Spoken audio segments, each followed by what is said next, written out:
కాపరి లేని గొర్రెలను చూచి ఆ కరుణామయుని కడుపు తరుగుకొని పోయెను. ఈనాటి మన ధ్యానాంశం, యేసు ప్రభు పట్టణాలు గ్రామాలకు తిరుగుచు సువార్తను బోధించుచు ప్రజల వ్యాధి బాధల నెల్ల పోగొట్టుచుండెను.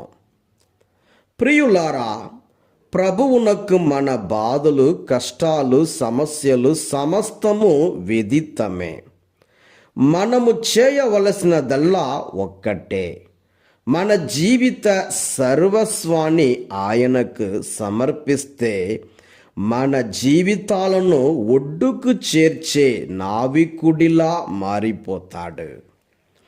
ప్రభువే స్వయంగా తన శిష్యులను పిలిచి ప్రజల వ్యాధి బాధలను పోగొట్టడానికి అధికారం ఇచ్చారు.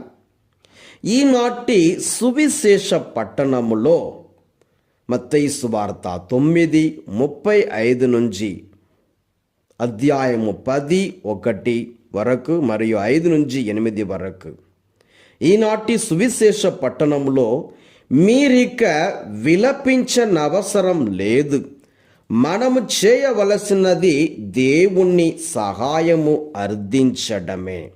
ఆయన దయతో మన మొర ఆలకిస్తాడు. మనము తప్పుడు మార్గములో పయనిస్తే అతని స్వరము మనలను హెచ్చరించి సరిచేస్తుంది. మన సమస్తాన్ని సమృద్ధి చేసే ప్రభువు మనకు తోడై ఉంటాడు. క్రీస్తుని కాపరిగాను ఇశ్రాయేలు ప్రజలను గొర్రెలను గాను చిత్రీకరిస్తుంది. ప్రజలను పరామర్శించడం యూదా నాయకులైన ప్రధానార్చకులు, ధర్మశాస్త్ర బోధకులు మొదలైన వారి పని. కానీ వాళ్ళు ఈ ప్రజలను పట్టించుకోకుండా గాలికి వదిలివేశారు. కనుక క్రీస్తు ఆ జనంపై దయ కలిగి వారి అక్కరలు తీర్చాడు.